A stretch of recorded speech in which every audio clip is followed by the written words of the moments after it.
ಸಿದ್ದಾಪುರ ಏತ ನೀರಾವರಿ ಸ್ಥಗಿತಕ್ಕೆ ರೈತರು ಕೆರಳಿದ್ದಾರೆ. ರೈತರ ಹೋರಾಟಕ್ಕೆ ಶಾಸಕ ಗುರುರಾಜ್ ಗಂಟಿಹೊಳೆ ಸಾಥನ್ನ ಕೊಡ್ತಾ ಇದ್ದಾರೆ.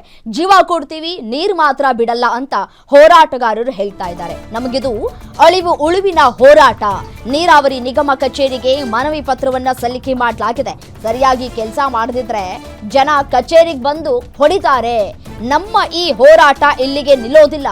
ಮನವಿ ಜೊತೆಗೆ ಎಚ್ಚರಿಕೆಯನ್ನ ಕೊಟ್ಟಿದ್ದಾರೆ ರೈತರು. ಸಿದ್ದಾಪುರ ಜನರ ಜೊತೆ ಬೈಂದೂರಿನ ಜನ ಕೂಡ ನಿಲ್ತಾರೆ ಅಂತ ಹೇಳಿ ಗ್ಯಾರಂಟಿ ನ್ಯೂಸ್ಗೆ ಶಾಸಕ ಗುರುರಾಜ್ ಗಂಟಿಹೊಳೆ ಹೇಳಿಕೆ ಕೊಟ್ಟಿದ್ದಾರೆ. ಏತ ನೀರಾವರಿ ಯೋಜನೆಯನ್ನ ಸ್ಥಗಿತ ಮಾಡಿದ್ದಕ್ಕೆ ದೊಡ್ಡ ಮಟ್ಟದಲ್ಲಿ ಹೋರಾಟವನ್ನ ರೈತ ನಾಯಕರು ಕೈಗೊಂಡಿದ್ದಾರೆ. ಸಾಕಷ್ಟು ಜನ ಬಂದಿದ್ದಾರೆ. ಇದೇ ವಿಚಾರಕ್ಕೆ ಸಂಬಂಧಪಟ್ಟಂತೆ ಶಾಸಕರು ಗುರುರಾಜ್ ಗಂಟಿಹೊಳೆ ನಮ್ಮ ಜೊತೆಗಿದ್ದಾರೆ. ಅವ್ರನ್ನ ಮಾತಾಡಿಸ್ತಾ ಹೋಗ್ತೀನಿ. ಸರ್ ನಮಸ್ಕಾರ. ಸರ್, ಇಷ್ಟು ದಿನಗಳ ಕಾಲ ಹೋರಾಟ ನಡೀತಾ ಇದೆ. ಅದಾದ ನಂತರ ಒಂದು ಯೋಜನೆ ಕಾಮಗಾರಿ ಅದ್ಭುತವಾಗಿ ನಡೀತಾ ಇತ್ತು. 50% ಕಾಮಗಾರಿ ಆಗಿದೆ. ಈಗ ಯಾಕೆ ಈ ಸ್ಥಗಿತ, ತಾತ್ಕಾಲಿಕ ಸ್ಥಗಿತ, ವಿರೋಧ ಯಾಕೆ ಅಂತ? ಈಗ ಒಂದು ಯೋಜನೆ ಬರ್ಬೇಕಿದ್ರೆ ನಾನು ಇವತ್ತಿಗೂ ಆ ಮಾತನ್ನು ಹೇಳ್ತೇನೆ.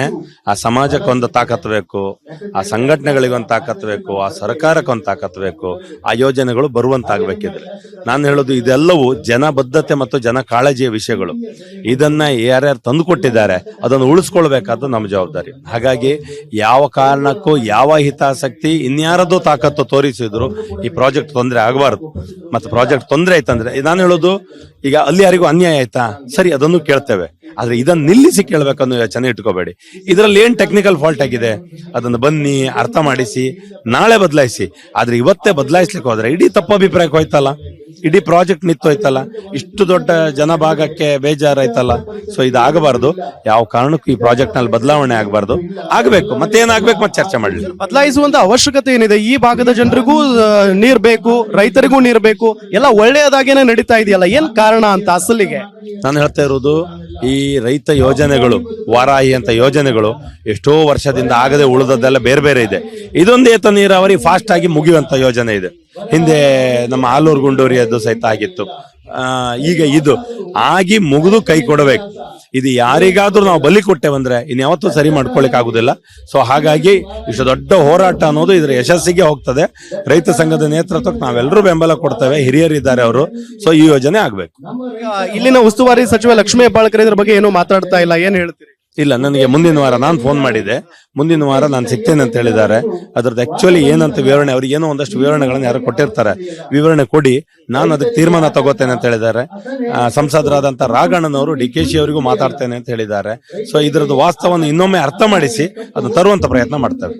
ನೀವು ಹೋರಾಟ ಮಾಡ್ತೀರಿ, ನಿಮ್ಮ ಪಕ್ಷನೂ ಇದ್ರ ಬಗ್ಗೆ ಗಮನ ಹರಿಸುತ್ತಾ ಅಂತ ದೊಡ್ಡ ಮಟ್ಟಕ್ಕೆ? ನಾನು ಇವತ್ತಿಗೆ ಸಭೆಯಲ್ಲೂ ಮಾತು ಕೊಟ್ಟಿದ್ದೇನೆ. ನಮ್ಮ ಸಂಸದರಿಂದ ಹಿಡಿದು ನಮ್ಮ ರಾಜ್ಯಾಧ್ಯಕ್ಷರಿಂದ ಹಿಡಿದು ಇಡೀ ಪಕ್ಷ ಈ ನೀರಾವರಿ ಯೋಜನೆಯ ಪರ ಇರ್ತದೆ. ಇನ್ ಯಾರಿಗೆ ಅನ್ಯಾಯ ಆಗಿದೆ, ತೊಂದರೆ ಆಗಿದೆ ಅಂತೇವೆ ಅವರದ್ದನ್ನು ನಾವು ಕೇಳ್ತೇವೆ. ಆದ್ರೆ ಈ ಯೋಜನೆ ಮಾತ್ರ ಬಿಟ್ಕೊಡೋ ಪ್ರಶ್ನೆ ಇಲ್ಲ. ಹೋರಾಟಕ್ಕೆ ಬಗ್ಗದೆ ಹೋದ್ರೆ ಮುಂದಿನ ನಿಲುವೇನು ಸರ್? ಕೊನೆಯದಾಗಿ ಅಲ್ಲ, ಹೋರಾಟಕ್ಕೆ ಬಗ್ಗಲೇಬೇಕು. ಇದು ಯಾರೋ ಈಗ ನಾವು ಆದ್ರೆ ನೋಡುವ ಪ್ರಯತ್ನ ಅಲ್ಲ. ನಾವು ಇದನ್ನು ಮುಗಿಸಿಯೇ ಕೊಡುವವರು, ಈ ಯೋಜನೆಯನ್ನ ಮಾಡಿಯೇ ಸಿದ್ಧ ಅನ್ನುವಂತ ಹೋರಾಟ ಕೊಟ್ಟವರು ಹಿಂದೆ ಹೋಗೋ ಪ್ರಶ್ನೆ ಇರುವುದಿಲ್ಲ. ಎಸ್, ನೋಡಿದ್ರಲ್ಲ, ಇದು ಗುರುರಾಜ್ ಗಂಟಿಹೊಳೆ ಅವರ ಮಾತು. ಎಲ್ಲ ಒಂದ್ ಕಡೆ ಈ ಹೋರಾಟ ಇಲ್ಲಿಗೆ ನಿಲ್ಲೋದಿಲ್ಲ. ಅಕಸ್ಮಾತ್ ಆಗಿ ನಮ್ಮ ಬೇಡಿಕೆ ಈಡೇರದೆ ಹೋದ್ರೆ ಮುಂದಿನ ದಿನಗಳಲ್ಲಿ ಉಗ್ರ ಹೋರಾಟವನ್ನ ನಾವು ಮಾಡೇ ಮಾಡ್ತೀವಿ ಅನ್ನೋ ನಿಟ್ಟಿನಲ್ಲಿ ಶಾಸಕರ ಎಚ್ಚರಿಕೆಯನ್ನ ಕೊಟ್ಟಿದ್ದಾರೆ. ಸಿದ್ದಾಪುರದಿಂದ ಕ್ಯಾಮರಾಮನ್ ಪೃಥ್ವಿ ಜೊತೆಗೆ ರಾಮ್ ಬಡಿಗೇರ್, ಗ್ಯಾರಂಟಿ ನ್ಯೂಸ್.